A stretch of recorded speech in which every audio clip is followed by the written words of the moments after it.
Welcome to the Fear and Greed Daily Interview. I'm Sean Aylmer. Cryptocurrencies suffered a huge amount of reputational damage in 2022 with the collapse of the FTX exchange, but the technology that underpins crypto remains solid. So what does 2023 look like? Is this the year that the companies using blockchain and related technologies really step up? Zeb Rice is one of the founding partners of King River Capital, a venture capital firm with expertise in this space. Zeb, welcome back to Fear and Greed. Now, you've made the point that the FTX collapse wasn't a failing of crypto technology. I mean, in fact, it was a human failure. Just explain that. Sure. Yeah, you got to remember that FTX was not really a crypto company in a technological sense. It was what's known as a shadow bank or a centralized exchange. And what it did was it allowed average people and institutions to trade crypto in a way that felt familiar to them, looked like a bank. And unfortunately, when you have an institution run by humans, they're subject to stupidity or corruption or financial mismanagement of whatever kind. And that's really what happened in the case of FTX. When you look at the blockchain itself and what are called decentralized exchanges, you see that they perform flawlessly. There were not criminal activities that happened. They're up and running today. There wasn't money lost. And so that really is the key difference, is that you have these decentralized exchanges that operate with software and don't require humans to make decisions in the management of your money. The software is custodying the money. And then you had FTX, which was custodying money for people in this kind of shadow banking world, and ended up either being very corrupt or very stupid. Okay, so FTX kind of acted as an intermediary, and which brought the human element into it. Do you think people understand that? Perhaps, unfortunately for cryptos, they seem to be, in people's perception at least, there's a linkage between the two. Yeah, there definitely is, even with some very smart people. I mean, I was listening to, I think it was Kara Swisher and Scott Galloway, who are two of the brilliant people in tech and media, and they seemed to mix that up, and it was very frustrating because they seemed to think, crypto was a cool fad, but now it's obviously dead. And it really reminds me of people saying in 2001. Gosh, that email and internet thing was an interesting fad, but obviously it's dead. We'll keep, I'm just happy using my fax machine and my library card or whatever. I mean, it's obvious. It's so like patently obviously wrong if you're actually using the technology every day, but most people sort of haven't taken the time to or had the opportunity to use the technology, so they're conflating the two. Okay, so what's the next step? How does the sector rebuild credibility after FTX? Experts like you understand that the underlying technology, the blockchain, worked seamlessly and incredibly well. But, how do you bridge that gap between perceptions and the reality? And I suppose if you look at some of the value of some of the cryptos in the last few weeks, it suggests that is happening already. Yeah, look, it's all about building great businesses, as it always is, right? After the dot-com crash, it wasn't until people saw big businesses solving big problems, generating enormous profits, that the world really kind of came around. And that's what's going to happen again. And that may take a while. You think about Google, Amazon, Netflix, Uber, all these giants. It took quite a few years before people awakened. I mean, I remember with Amazon, I had people like in the late 2000s, like maybe even, I can't remember when they turned a profit, like 2007 or something like that, or 2010. But there was always these naysayers at banks and hedge funds and so on, saying Amazon is biggest Ponzi scheme of all time. It's never generated a profit, and yet we all now know Amazon is, if not the most valuable company in the world, certainly right up there. And so it just takes time for profits to prove people wrong, and that's just around building big businesses, great businesses. Stay with me, Zeb. We'll be back in a minute.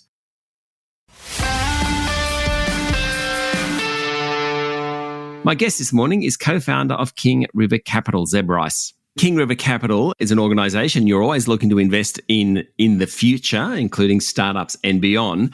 I just want to have a quick talk about Web3 because I know it's something that you are particularly versed in.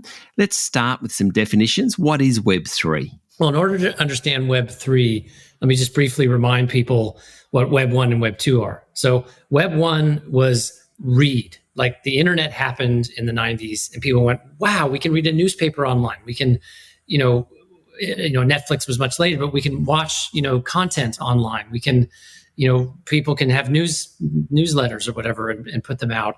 And so we call them blogs, now, right? And so Web 1 was all about read. And I think Chris Dixon may have coined this concept. Web 2 was about write. So people went, well, it's not just about reading stuff on the internet. Users can generate their own content. UGC is what it's called.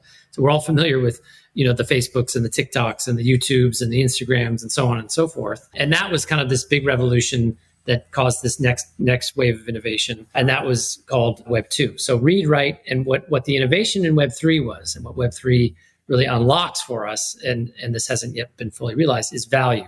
So read, write, and now we have value. What does value mean? So before Web 3, in order for people to exchange value or money on the blockchain, on the internet rather, you needed someone to enforce the rules, right? You needed a centralized company that you could trust with your credit card details, because you didn't want to give all the details to some stranger on the internet that was selling you a book or whatever. And so you needed a company in the middle that would be kind of a custodian for that, information. And you wanted to do it in jurisdictions where those companies were regulated and the players were regulated, so that there was the threat of, prosecution and penalties and imprisonment, so that everything would be upheld. Well, what blockchain does was it allows people who don't know each other and don't trust each other to exchange value, money, or other things of value, like digital goods or digital representations of any good in the world, be it physical or virtual, to exchange that in a what's called permissionless and trustless way. And it uses the microeconomic mechanism design or game theory of the blockchain to ensure that these things don't get corrupted. And that was really the first innovation of Satoshi Nakamoto with Bitcoin, and was been replicated with Ethereum and all these other blockchains. And that's really the kind of the promise that people suddenly realize that they can exchange value. So Web3 is value, about exchange of value in a permissionless, trustless, decentralized way. Okay, I think I'm with you, Zeb. I can't say for 100%, but I'm trying to follow the line here. So where do we get to? Like, what does it eventually allow society to do? Because Web 1 and 2 have certainly changed our lives. Where does 3 get to? Well, let me give you a couple examples, right? It's just easiest to understand what I'm talking about. So we invested in a company called Paystand. And in the US, over 50% of B2B transactions are with paper checks. If you think about how commerce, or other businesses pay each other, it's often also with credit cards. You might buy a service, on the web as a business, for podcasting with a credit card. Now, there's a fee charged with the credit card. There's a fee charged with transacting a check, and there's time involved. So with credit cards, it's anywhere from 1% to 3% fees that the credit card company. That's why Visa is such a valuable company. And with checks, just because it's so inefficient, it can take, a week or 10 days and cost you, again, 1% to 2 or 3% as a fee. So what Paystand does is they go to these businesses, and without getting into the detail, they effectively take over the accounts receivable or the payables, and they use the blockchain, the Ethereum blockchain, to send the money in instantaneously and permissionlessly for maybe, I don't know what it is, 30 basis points or, a fraction, and so what you're talking about with when I kind of go into this gobbledygook and theory around decentralized, trustless, blockchains, you're talking about something that's not just like better, cheaper, faster, and easier. It's not even often twice as cheaper, faster, easier. We're talking 10, 100, 1,000 times better, faster, cheaper, and easier in some cases. And so it's like email versus fax machines, where it's like oxygen. People, when they've experienced email, they use fax machines and they're suffocating. They're so frustrated. And so people that have used the blockchain to send money go nuts when they have to use a bank or a check. It's a pretty funny thing to see once you've kind of been through that. So that's one example. I can give others, but I think that illustrates it well. The societal consequences of that presumably will be quite massive, because, Visa and MasterCard, for example, they're kind of well known as gatekeepers in many industries. So they kind of say, yes, you can use a Visa or MasterCard to pay for certain goods and services and that. But all that kind of disappears too. And, rightly or wrongly, Visa and MasterCard actually are arbiters of good taste and things like that. But that all disappears too. I suppose it does make it frictionless, but that's not without some concerns as well. Well, look, this is a classic Clayton Christensen's innovator's dilemma, where you've got these banks and financial institutions around the world that reap enormous profits from this inefficiency. And so there's been no incentive for them to change. And you need a technology that's, again, not just twice as good, but 10 or 100 times as better to come along to disrupt them. And you get companies, look at Microsoft. They've been extraordinary in how they've pivoted again and again into the next technology wave and profited from it and bought their way into it. And so there will be banks and financial institutions that do that. And there will be, I think, many more that become part of the history books. Okay. So how does King River Capital look at investing? This is kind of going back to a very basic question, having spoken to you, Zeb Rice, now for 10 or so minutes.